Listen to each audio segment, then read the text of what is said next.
Isasailalim na ng Commission on Audit ang kontrobersyal na Makati City Hall Building 2 sa isang special audit para busisiin ang mga naging gastos. Bago pa yan masimulan, aminado na si COA Chairperson Grace Pulido Tan na kaduda-duda talaga ang napakalaking halaga ng naturang gusali.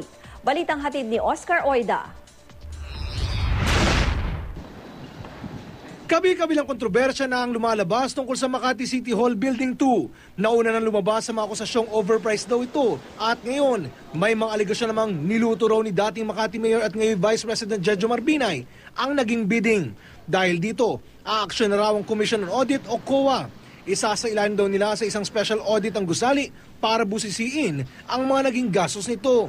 Dati na raw may audit report para sa building pero marami na raw ang nadagdag pa rito. Lalo na't katatapos lang ng gusali nung nakarang taon. Usually, pag may mga inspection report na ganyan, technical report na ganyan, parang okay na, no? Opo. Kaya lang, hindi ibig sabihin na ganun na nga. Kasi yun yung mga nakaraang taon, no? Opo.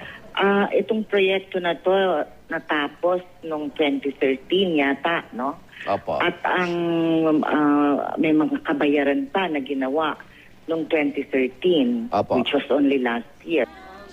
May manakausap na rin daw silang eksperto na tutulong sa kanilang gagawing audit. Aminado si Pulido Tan na questionable talaga ang napakalaking halaga ng building. Lumalabas kasing nasa 200 milyon ang halaga ng bawat palapag ng gusali. Gayong hindi naman ito kalakihan at 5 palapag ay parking floors lang. Doon pa lang parang sa amin red flag na yon kasi ganun nga ba kamahal? Oo. Palapag pa lang ang pinag-uusapan natin, mga 200 million na. Okay.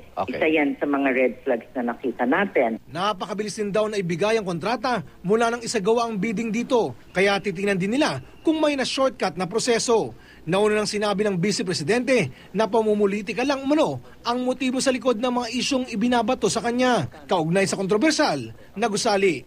Oscar Oida, GMA News.